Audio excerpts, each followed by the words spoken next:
Almost there. Hey, there we are. We are live. Hey, folks, thanks for tuning in to the BAM podcast. I'm your host, Mike Lafferty, and here we have a panel of just a whole bunch of people. This Algonquin roundtable of horror movie insight and wisdom. Here to talk about Kickstarter for Transgressive Horror, an anthology book looking at... Well, Chris, why don't you describe it succinctly? Well, I rounded up the 28 most talented writers who are not currently in prison or in some kind of other weird personal situation. And I asked them to tell me about your favorite horror movie that breaks the rules. And as per Ghost Show's philosophy, I just... Did we just lose Chris? Yes. Yeah. I let them run with that idea. I'm not going to... They're not writing my opinion. They're writing their opinion. I am just the blessed vessel of all these fabulous notions and ideas and wit and insight. All right, and this is on Kickstarter right now, and the very long link you're seeing at the bottom of the screen in gray. That's where to go check that out. And I almost forgot, we have some very high production value intro music and graphics. So hold on to your seats, folks. This is what proves that we're a quality podcast. One second. Exciting.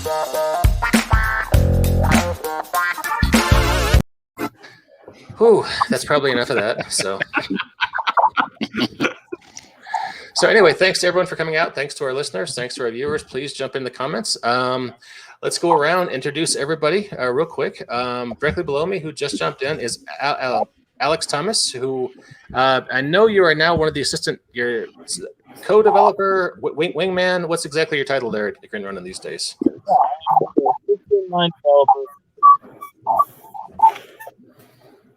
But my best job description.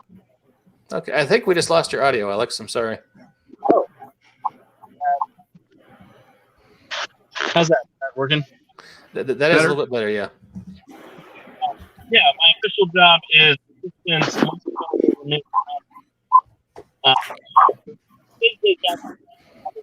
Arrived at 4 or 5 minutes. Okay, cool. Thank you, sir. Right next to Alex in our Hollywood Squares grid is Mr. Darren Watts. How you doing, Darren? I'm doing all right, thanks. Thanks for joining us. For those folks playing along at home, like Sean Vera here. Hey, how you doing, Sean? Good to see you, sir. Could you give a quick introduction? I am a writer and game designer. I am the former president and co-owner of Hero Games and Indie Press Revolution. Mm-hmm. And about 10 years ago, I got out of the owning things business and went back to freelancing full time. I work for RPGs like Star Trek and Doctor Who and a bunch of other stuff. And I am currently, most recently, wrote a very, very large book with the professor up there. So for Greater Than Games. So. Oh, that's right. You guys work on the Sentinel Comics history. I've read bits and pieces of that. That was pretty fun. Cool. Thank you. And directly next to Darren in the grid is Craig Fischer. How you doing, Craig? Great, thanks. Thanks for inviting me. Oh, thanks for being here. Could you give us a quick intro just for those playing along at home? Sure. My day job is that I am a professor of English at Appalachian State University here in Boone, North Carolina. Oh, nice. And but the great thing about it is that I get to teach all this stuff that we love. So, for example, next semester I'm going to be teaching class on the horror film as well as an introduction class to film and an introduction to comics and graphic novels. Excellent. Wow, Craig's got my dream job. That is awesome.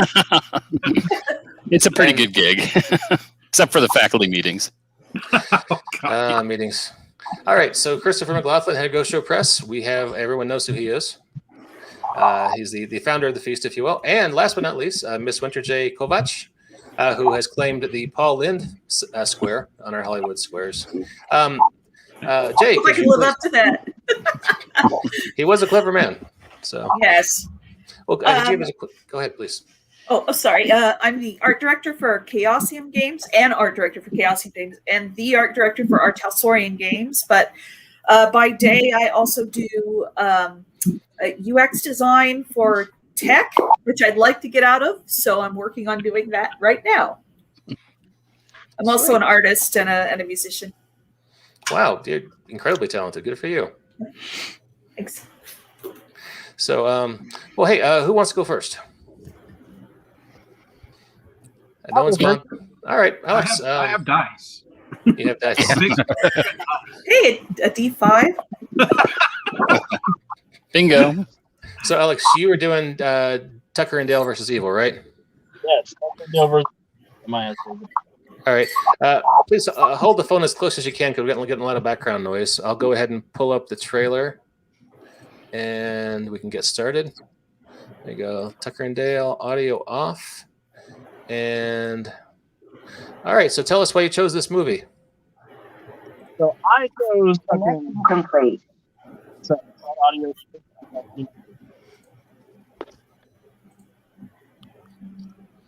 But I chose Tucker and Dale versus Evil because it is one of my favorite movies of all time. You might have to log out and log back in again because I'm getting it. His audio isn't working real well. Yeah. Yeah. Sorry about that, Alex. Could you call back in? We're having trouble hearing you. Mm-hmm. All right. Sorry, man. Sorry. Who wants to fill in while Alex is calling back in? Darren? I will, sure. Yeah. All right. And you were audition? I'm audition, yes. Okay, cool. Not. That's not that I want to be personally identified with it or anything. But sure, yeah. This movie is not my fault, but okay. I'm completely unfamiliar with this work. You're going to have to tell me why is it not your fault and why'd you pick to write about it? Audition is, I believe it's an absolutely brilliant movie. It's a Japanese movie by Takashi Miike, who is a genius designer, in my opinion. And the way that it works is it's a slasher movie. It's a horror movie, but for the first hour or so, it pretends that it isn't.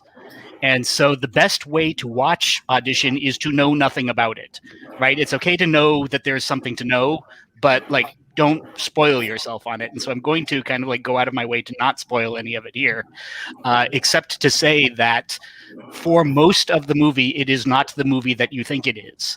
And so it does an astonishingly good job of kind of slipping past your guard, right? I've watched a lot of horror movies. I have some calluses built up over, how horrible a situation can be.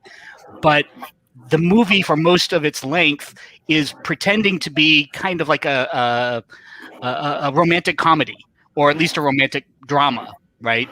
And so when things suddenly turn horrible, you are in a completely different relationship with the characters in the movie than you would be if you had gone into it saying, "Oh, I'm here to watch this just absolutely, horrifying terror of a nightmare that you're about to see."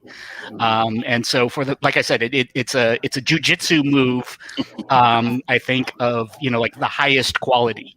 There are other movies who have tried to pull that off. The Birds is a good one for it, that it seems to be a completely different movie for the first half an hour before it starts. But I don't think any movie in history has ever pulled that switch off as successfully as Audition does. You're not alone in believing that. In the AV Club, they said they're the 10 greatest gear shift movies ever, is what they call it. Yeah. And Psycho was number 2, and Audition was number 1. Well, there you go. I believe that. Yeah. I mean, as authoritative a source as Rob Zombie said, it was the movie that made him the sickest because it caught him by surprise. Yeah. Right. And Rob Zombie says that. Yeah. If the great flaw of the modern horror film is that you get too many films where you don't care anything at all about any of the characters. Right. Yes. This, maybe more than any film I've ever seen, is you almost care too much about too much. Characters. Right. Exactly. And we're so attached to the story as it unfolds. Yeah. Yeah. And the film takes full advantage of that. Absolutely. It really does. Oh, cool. Jay, you want to go next? Sure. I chose a 1976 film starring Jodie Foster and Martin Sheen called The Little Girl Who Lives Down the Lane. Just a little volume check. You guys can hear me okay, right? Yeah, Mm-hmm. yes, loud and clear. Okay, good. One of the things I love about this film and this era of films is they take their time to tell a good story. There aren't a lot of jump scares. There's no one-liners. All that stuff from the 80s is out. They do some creative stuff with the filming as well. But the big reason that I chose this film is because it is the definition of subversive. It's really telling a story from the perspective of child rights, what it looks like when a child is being groomed. And it should be filled with trigger warnings, although you don't see anything, right? But it's, well, as you can see right there. And it's when you're a little different and you're a kid, you're going to relate to this, especially if you're in a situation as I was in, where I was pretty powerless in my childhood. And so this film I saw when I was very little, I mean, like 6, 7, something like that. And I, it gave me a lot of hope and a lot of, it made me feel very empowered. That's excellent. Where did you see the movie, Jay? I do not recall. I don't remember. I just remember one of the houses that my mom would take me to a lot was a house filled with drug dealers. And they always had these wild parties going on, and they had like the top of the line latest audio video equipment. They had like a home theater. So I have a feeling that maybe I was in that room when I saw the film, and that was where maybe I first viewed it. Like they had it when I was a kid. It's hard to remember, but it's associated strongly with that experience. I literally never heard of this until we had this conversation.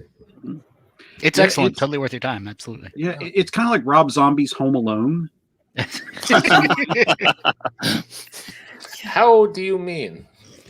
It's almost like if like you elevator pitched Home Alone to somebody who's a hardcore horror head, and they weren't thinking of like adorable comedy and like Looney Tunes type violence. They started thinking like yeah, this could really happen, man. And if Jay's publisher can take a second to brag about her for a while, I one of the great pleasures in starting Ghost Show is that there are so many. I mean, through the game industry and just my life in general, I've met so many wonderful and talented people. And after 25 years, I had this big pile of, I've always wanted to work with that person. And Jaye is justifiably well known for her art and her music and all that.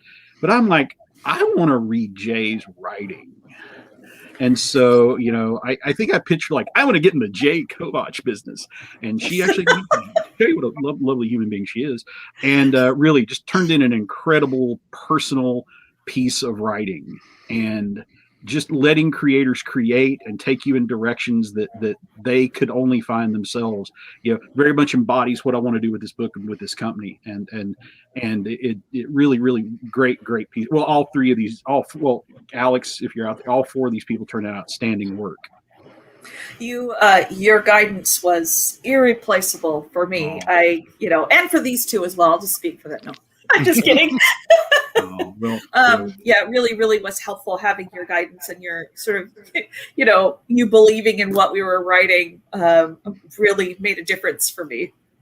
It's always good when I'm going to use my professor powers for good in my secret identity. Yeah, I agree. Thank you. I think you're muted, Mike. I'm sorry. Well, while he's muted, I have speaking of academia, I have to brag on Craig as well, because not only did he have one of the best pitches I've ever gotten, he has almost single-handedly restored my faith in the Academy. Because, this is one of the wonderful people that James Lauder put me in touch with, and James was giving me a backgrounder on him. And, I'm reading through this impressive list of academic credentials and publishing. And one of the most outstanding teachers I know used Blood Feast in his freshman composition course. And I'm like, my tax dollars at work. Right. I have an essay about Blood Feast coming out in the publication that Steve Bissett is putting together. So I'm excited about that. Well, outstanding. The great thing about it is that I lived in Illinois when I did the research, and I was right near Peoria, so I was able to go up and do like primary research on the drive-in where Blood Feast premiered and things like that. So I'm excited about it. Seriously? Yeah. Oh well. Please tell us about your movie and how you may be the father of the school of Godardian horror. Well, I'm really fascinated. Oh, I'm sorry. You're going to start the trailer. Sorry about that, Mike. Yeah, yours was original, right? I'm sorry. Sorry, I got it. I'm sorry. Yours was Weekend by John Right. Goddard. All right, hang on just 1 second. Sorry. Oh, I no would say problem. I'm usually better organized than that, but I'd be lying to you, fine people, and I don't want to do that. So hang on just 1 second. Yes, there we go. We have it. Sir, Yeah, I never make any mistakes on Zoom when I'm teaching. Right? Yeah, exactly. So I'm really fascinated by the way in which horror kind of splices with other genres. And one of the main genres that I teach in my classes is the art film, which is different from Hollywood and giving us more ambiguous protagonists, by challenging closure in films, by sort of formal flourishes that violate the story and sometimes take the story off in kind of digressive directions. And this movie is nuts. This movie is nuts in terms of sort of showing this kind of collapse of capitalism, collapse of society. There's a good shot right there. But it combines these kinds of art house movie storytelling strategies with a kind of horrific approach, which I think is even more relevant than ever because, as I mentioned before, I'm teaching a class on the horror film, and one of the things I'm going to be talking about is post-horror, which is just the newest iteration of the combination of our art film strategies with horror. If you think about a movie like A Ghost Story, let's say, or other movies that really kind of challenge what a horror film can do. And that's what I wanted to do with my essay. Oh, that's really interesting. I love these shows because I always hear about a bunch of films I've never seen before when we do one of these Ghost Show podcasts. So thanks for sharing. Oh, not at all. And I'm looking forward to doing that. But one of the points that's been made by a number of different critics, like Joan Hawkins, let's say, for example, is that horror and art films have been together since The Cabinet of Dr. Caligari in 1920. When it came out, it was considered to be the absolute vanguard of the avant-garde. And that's what I'm kind of examining here. This is very 1960s movie that's full of digressions, that's full of political commentary, but it also is remarkably savage. It's a remarkably savage kind of portrayal of a bourgeoisie that eats itself, a society that collapses, a hippie culture that rises, that's even worse than the bourgeoisie that it displaces. So I also look at it from the point of view of the director, Jean-Luc Godard, who was one of the leading lights of the French New Wave. And it's basically right before he's ready to join the revolution. It's his moment of kind of screaming into the void going, what if the revolution is worse than what we have now? And so I do it from an auteuristic perspective. That's very interesting. Right. It's and as one of the people that's been blessed enough to read it, one educator to another, you totally get what a great classroom teacher that Craig has to be, because it was, as a member of the academy myself, I could appreciate the big ideas he was getting at, but as a reader, I appreciated how really accessible it was. Yeah. Because I think I speak for all of us, and the last thing we want to do is talk down to people with anything that we're doing here. But it was just amazing how really intellectually stimulating and accessible it was at the same time. Chris, are you saying that academics are sometimes hard to read? Come on, get out of here, big hike. You're out of the union.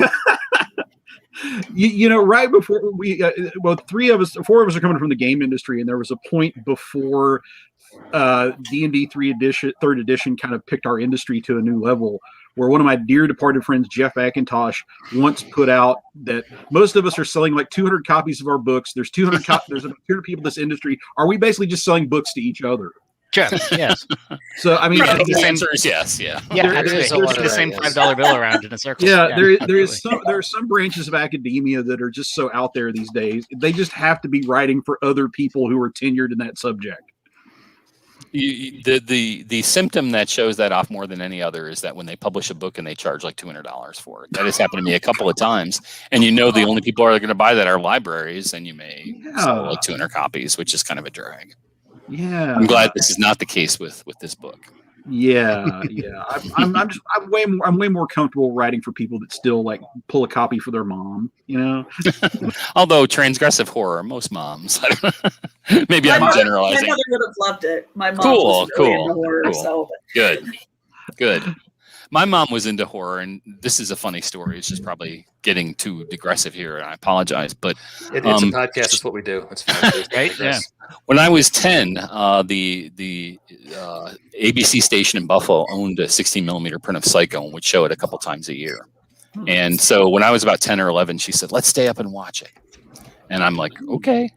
And the show starts, and then she shuts it off and goes, No, I want you to see it the way I saw it. And I'm like, "What do you mean?" And she's like, "I want you to see it in color. I saw it in color on the big screen." And of course, the more I learned about Psycho and started to read about Hitchcock, I confronted her and I said, "There's no color version of Psycho." But until she died, she was absolutely sure that she had seen it in color and that she'd seen the blood going down the drain. That's the kind of impact the movie made on her. So, Wow. Okay. That's some Mandela effect stuff right there. yeah, right. Yeah. Or just just shows how powerful that film was for her. I think. Yeah. Like all those people that claim they saw Rosemary's Baby at the end. Right. Yeah, right. That's I was amazing. babysitting a 5 and 7-year-old many years ago.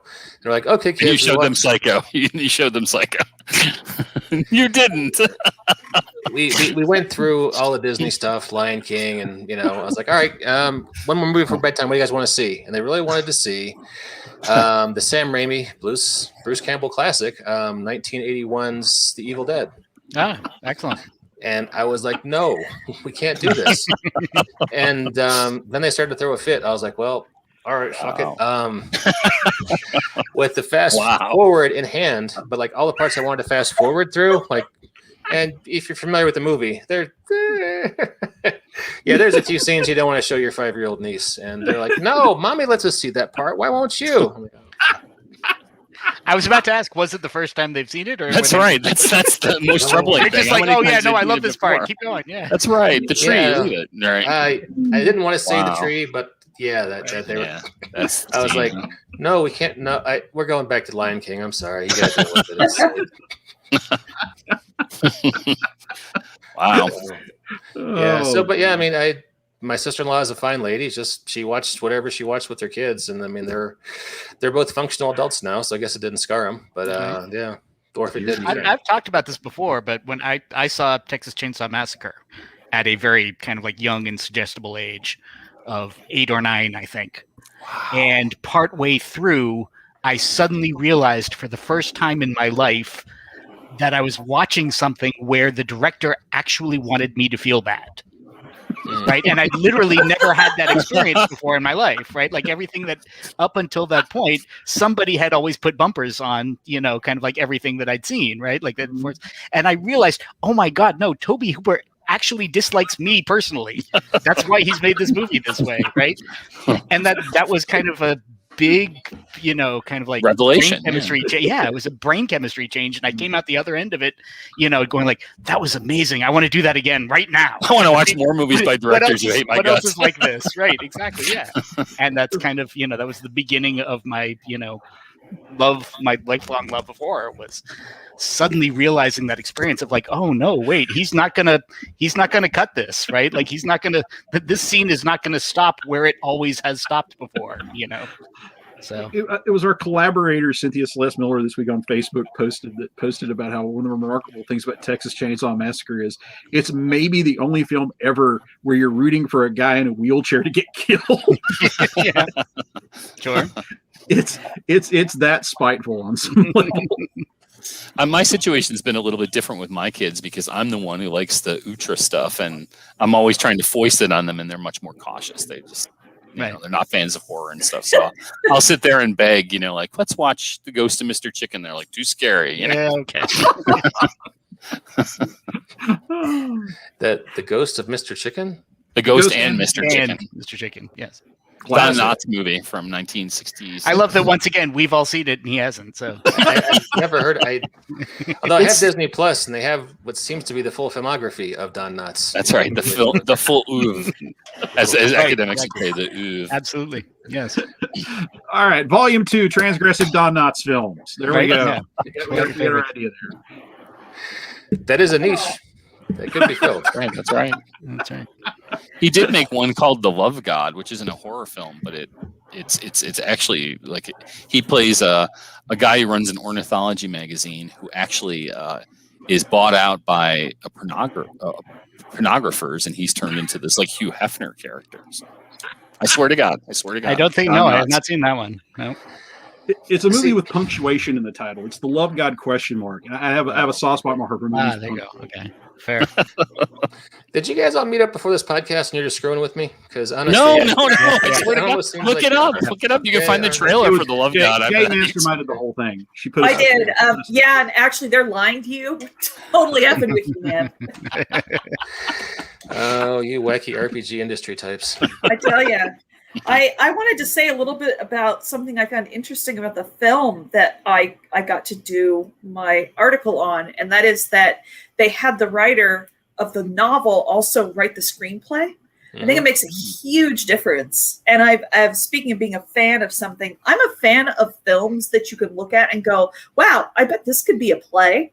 Like, they're so simple that you can just imagine it being on a stage. I love that stuff. Like, The Bad Seed, the original from the early 60s or late 50s or whatever that was. I love that.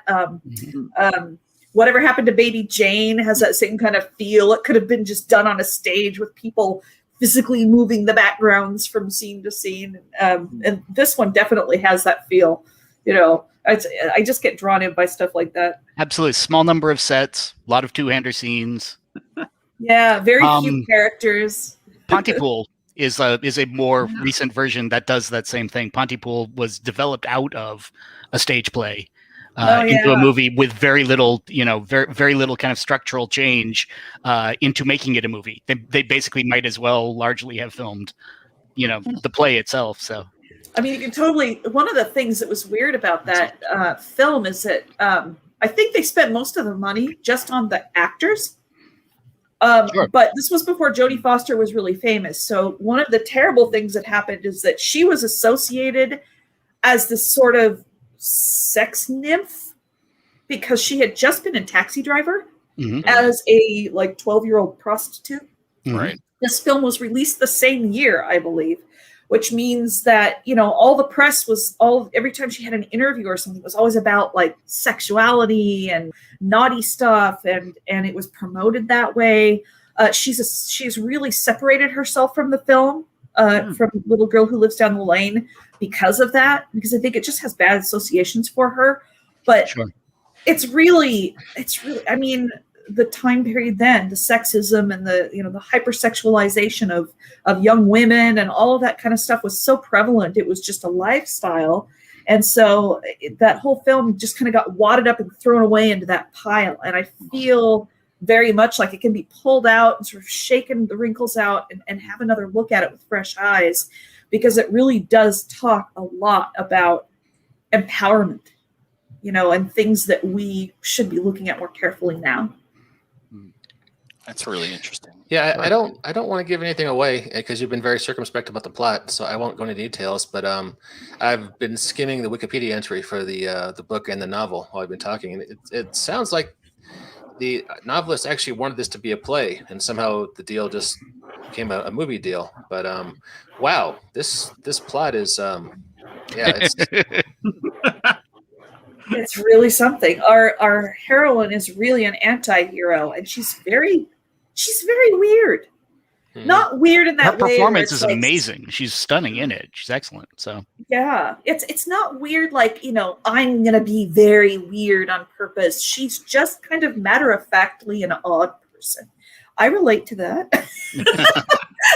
Just a little, but because of that, I'm immediately drawn in. It's like, oh, this is a young girl who loves to read books and study just for the heck of doing it, just because she enjoys it. She wants to be smart, That pulled me in a lot when I was a kid. So I think every single person here, nerd, can relate to that.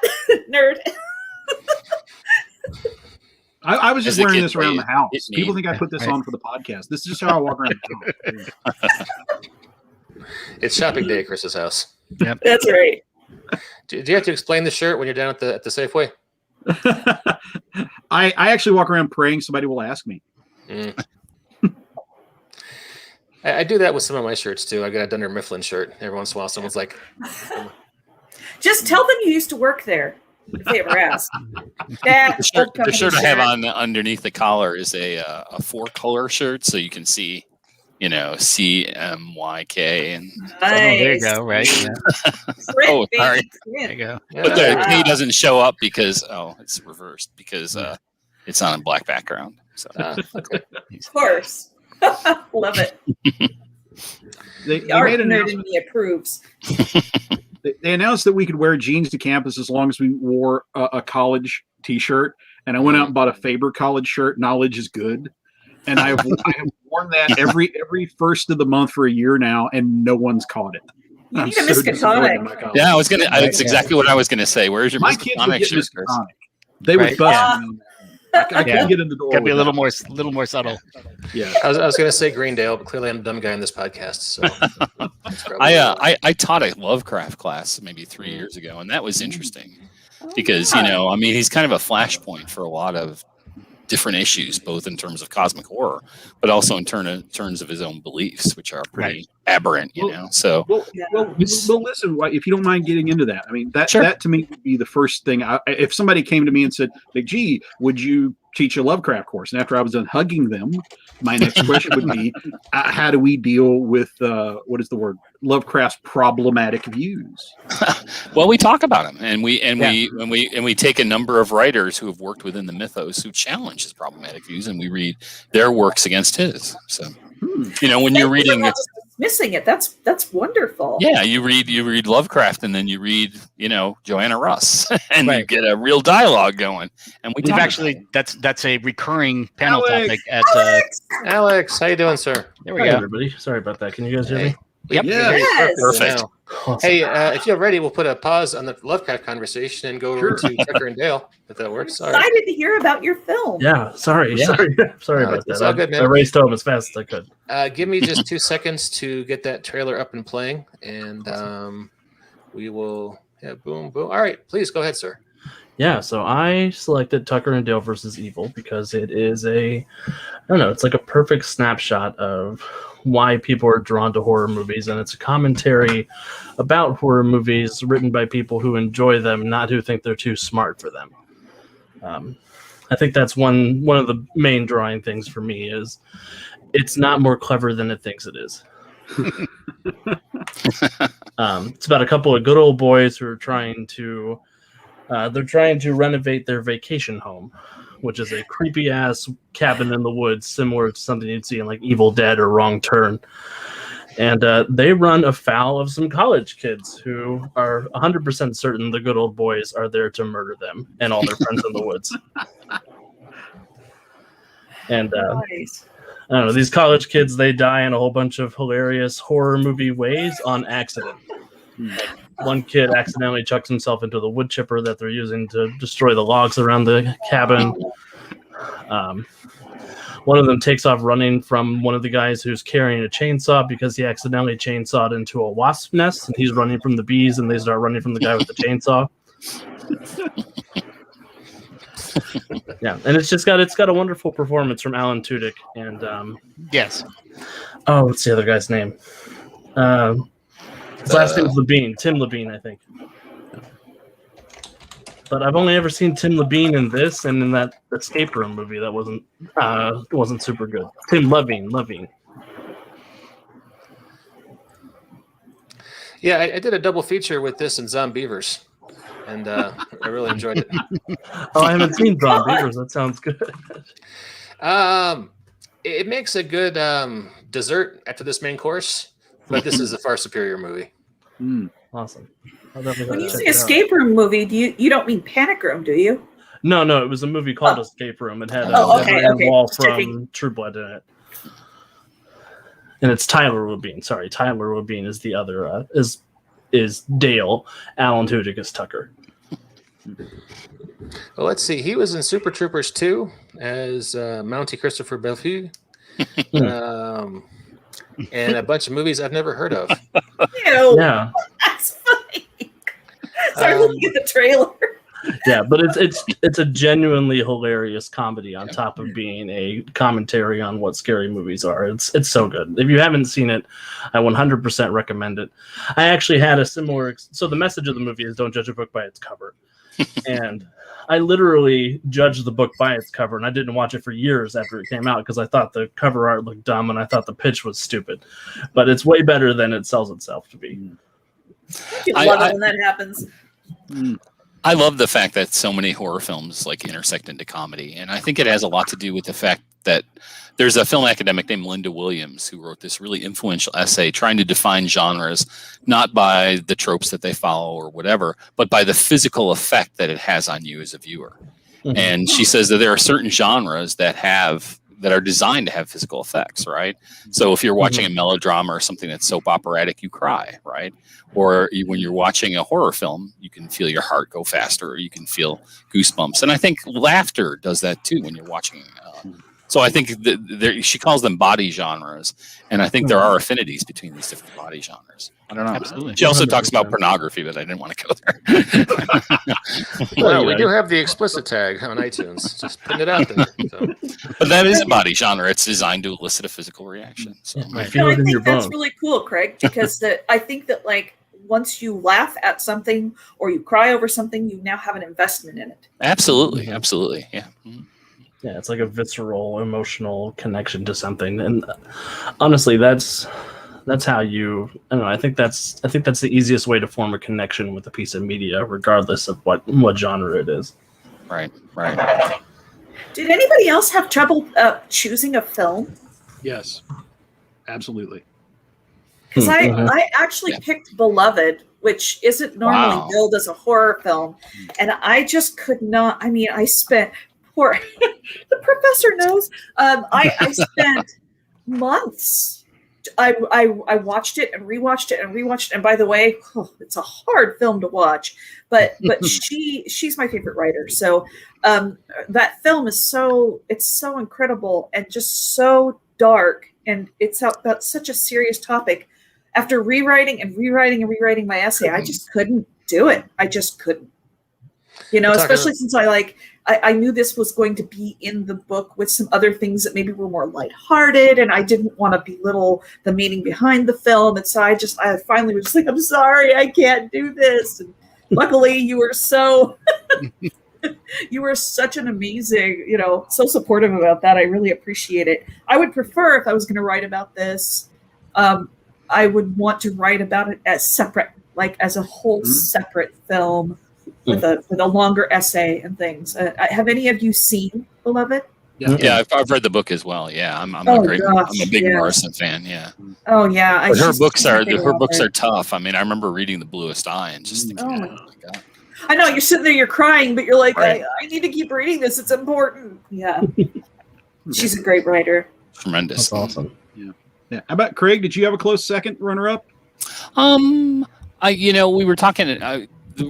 What Alex brought up in terms of the intersection of comedy with horror speaks to me, because I think the only film that I've ever seen without ever having any sort of advanced word about it, and especially a horror film, is Reanimator. I went in cold in 1975 to see that, and I just let me set this up for you. I had friends in college who were film fans, but not the way that I was. I was always searching for the weird alternatives or the sleazy exploitation films to watch. And luckily back then, Buffalo, New York, which is where I grew up, still had some like what might be even termed grindhouses, like nasty theaters on the West Side, where you could go and see movies that were barely shown in theaters.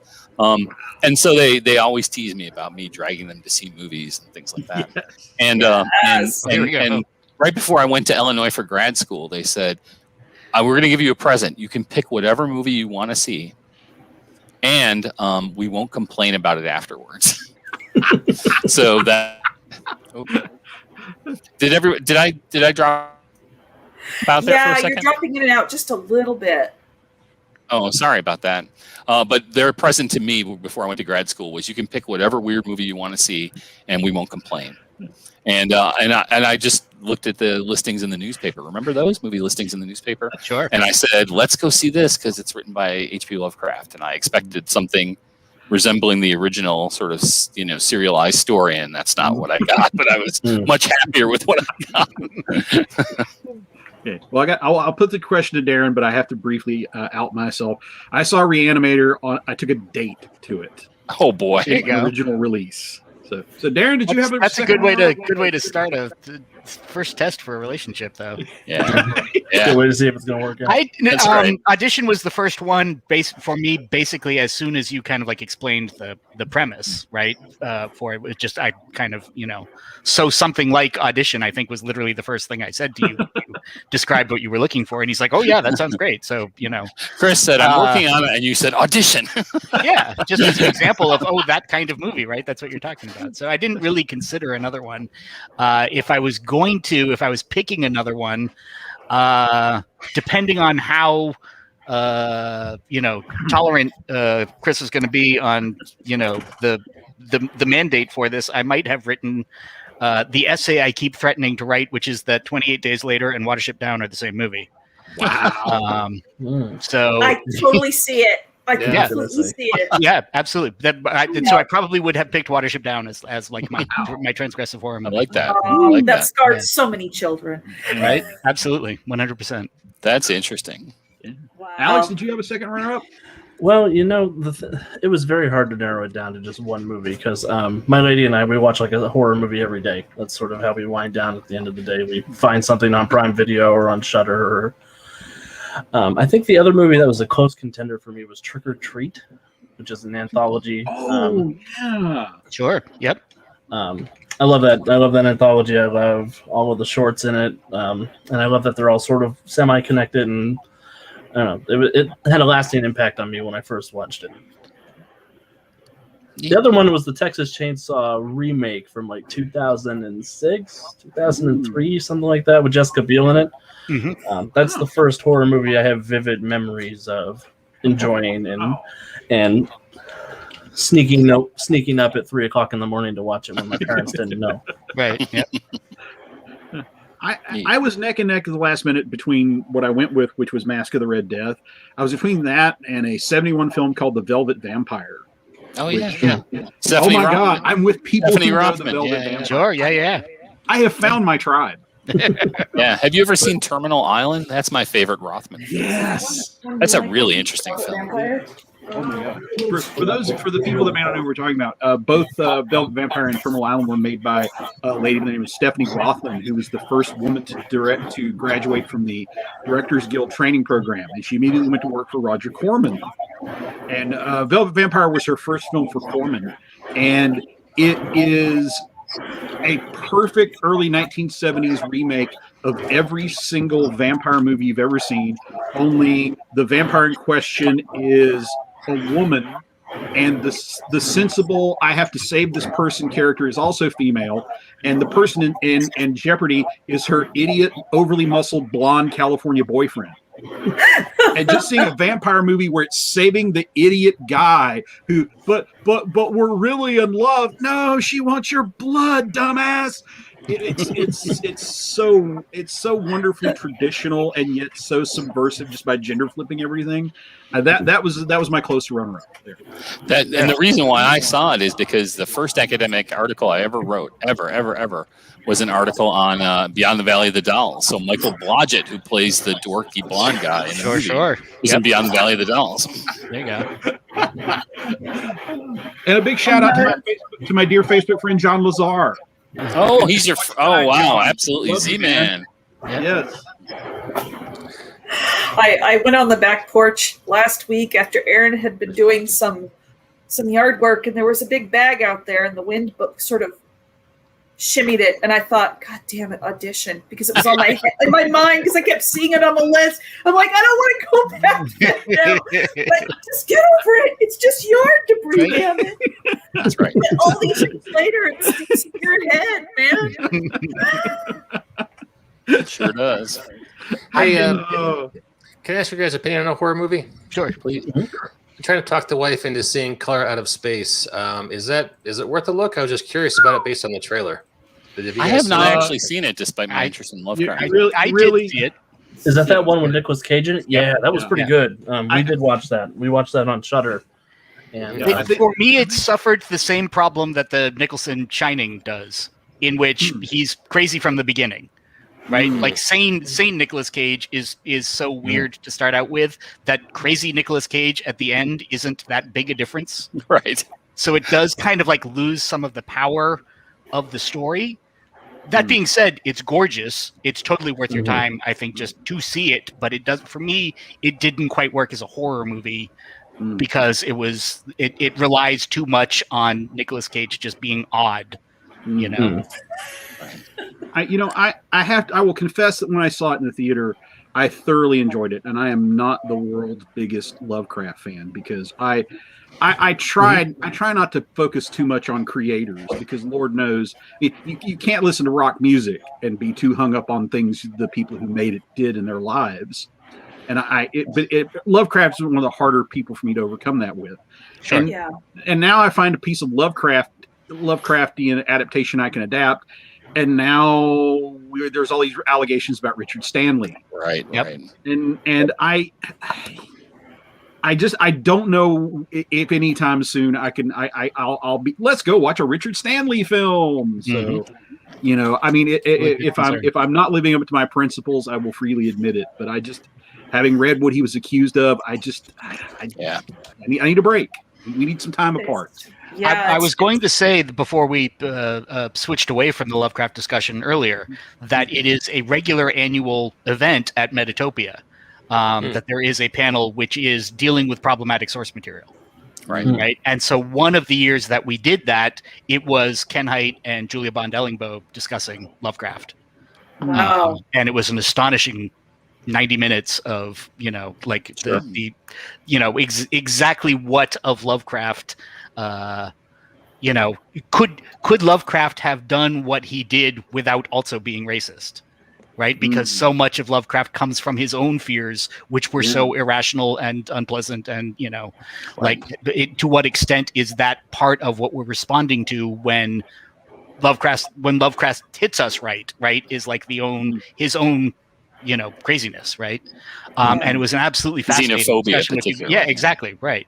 So if you go and take a look at the Metatopia panels, most of which are on YouTube, you can track down a couple of really excellent discussions. We did the same thing with Fu Manchu, for example. We did it, a couple of other different, That's going to be particularly relevant this fall when the Shang-Chi movie comes out. Shang-Chi comes out, exactly, yeah. So, the struggling with, our problematic source material for the sort of things that we do as professionals is it's a recurring problem and one we like to hit every year with a with a different topic. So I begin my film history class by saying the father of American film is D.W. Griffith. What does that mean?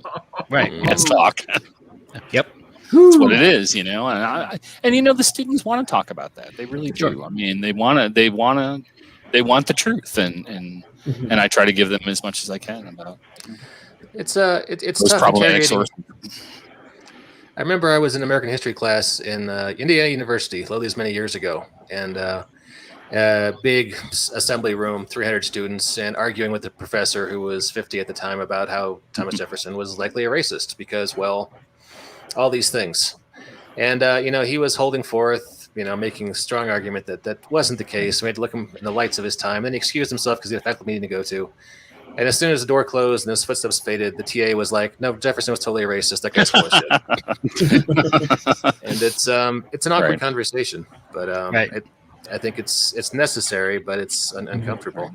And switching subjects for no good reason, I have to say, Alex, I am coveting your boom mic there. Oh, thanks. It was only like $80 at Micro Center. It's not bad.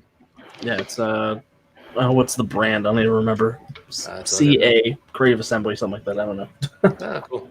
Is that for those Monday Mutants and Masterminds podcasts? Yep, we do Monday Mutants and Masterminds. Tuesday is going to be Blue Rose here in a little bit, and then Wednesday we do Monster of the Week. So we're always busy doing streams. It's a lot of fun. Yeah, sweet. I podcast a lot myself. It's my only social life since COVID. So. Has anyone started to venture out at all, or in COVID, or? They in Virginia they let us teachers skip to the front of the vaccination line. So I've been good to go since day after my birthday, and I'm back at Alamo Draft House, and they're going the regular Professor McGee. So yes, wonderful. Oh, that's great. That's awesome. That is cool. As opposed to the irregular Professor McGee. Right. Yeah. You don't mess with him. we haven't actually really gone anywhere yet. I've been cleared since the end of March, similarly for health reasons.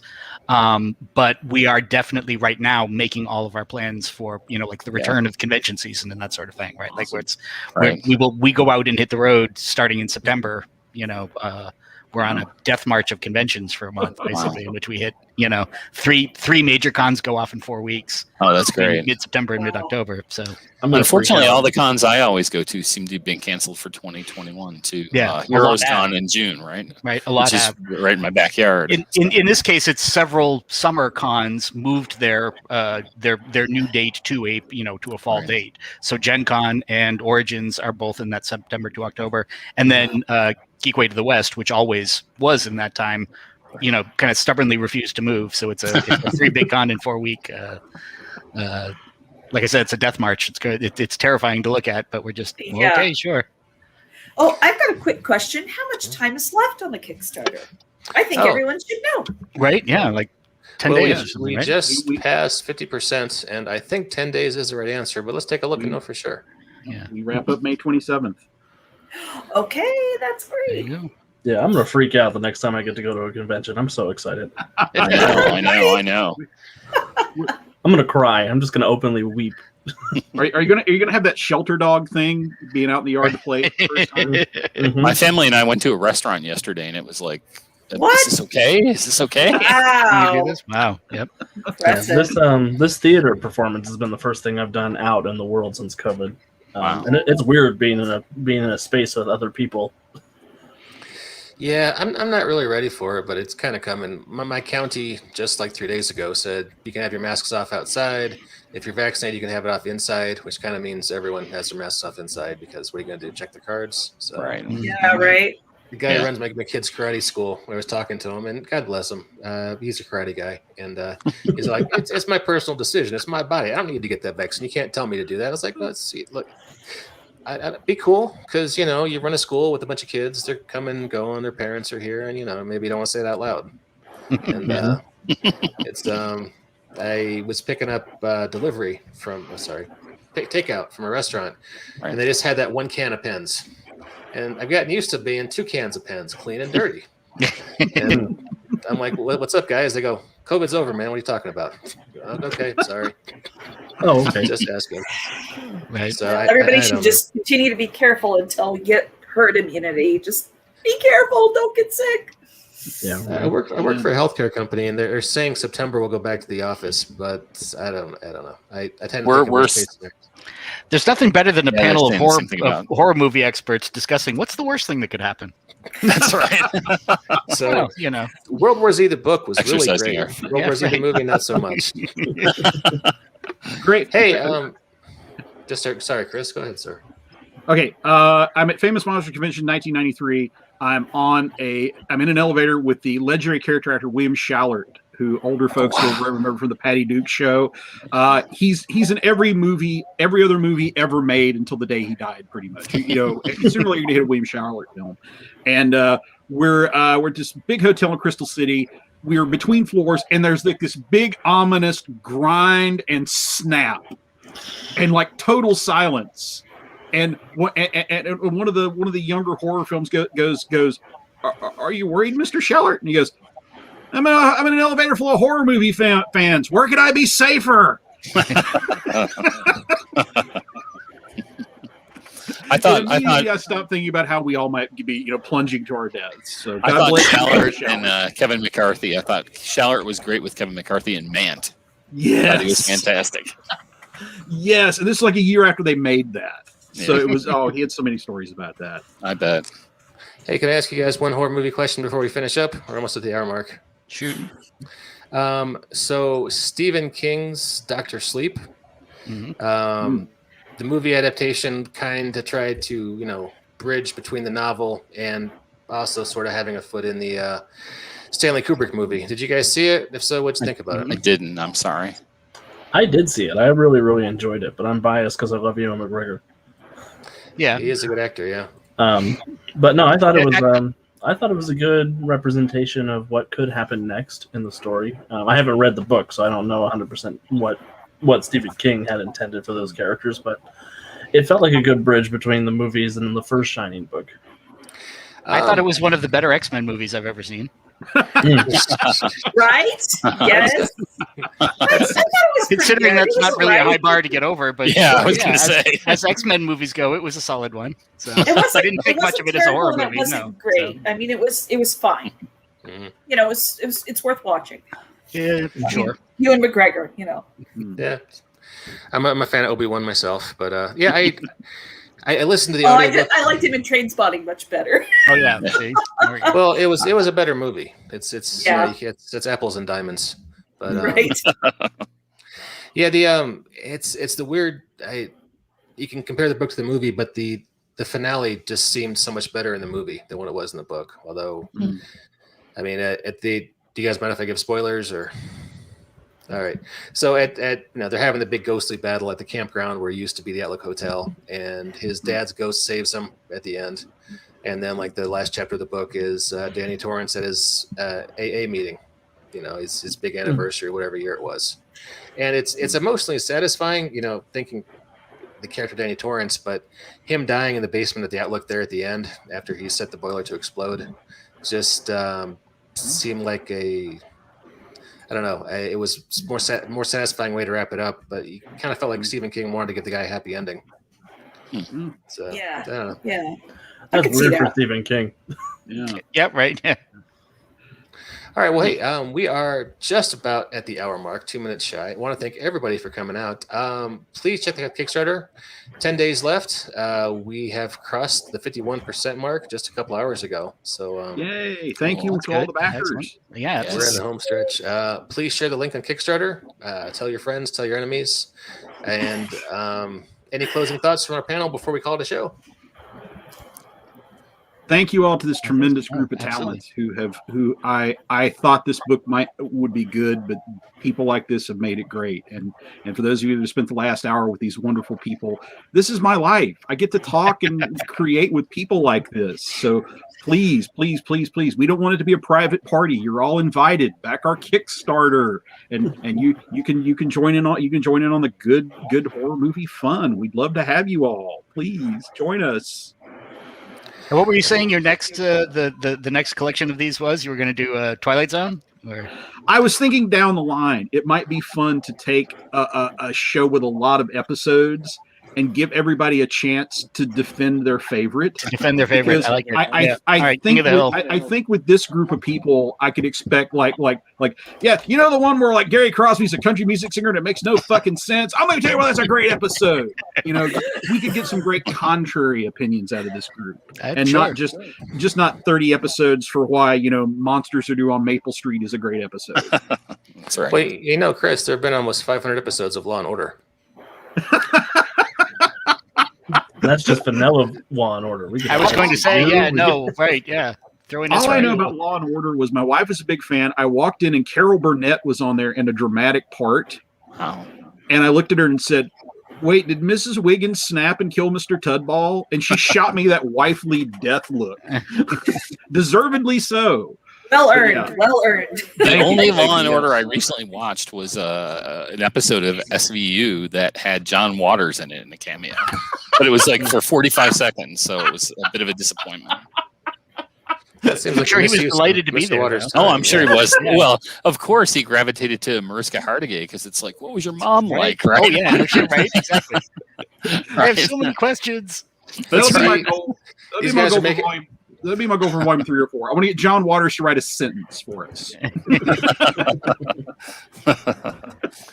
All right. Well, hey, volume 2 of Transgressive. John Waters. All right. Or Don Knotts. Maybe we'll Or do a Don double. Maybe we'll do Don Knotts too. Don Waters, Don Knotts. Oh, I Back think this that book so we can make it an infinitely long series. It'll be the horror equivalent of Yes, like he 33. did. That's it'll be right, like Sean, 33 and a correct. third. Yeah. So yeah, exactly. Yeah, 33 and a third. That's right. I think Don Knotts and John Waters is that cop buddy movie we all didn't realize we needed deep inside. Right? Sure. I feel bad for saying that now out loud that it's out in the world. So we're going to end the show on that note. Thanks to everybody for coming out. Appreciate it. And we will catch you next time on the Ghost Show. Go show.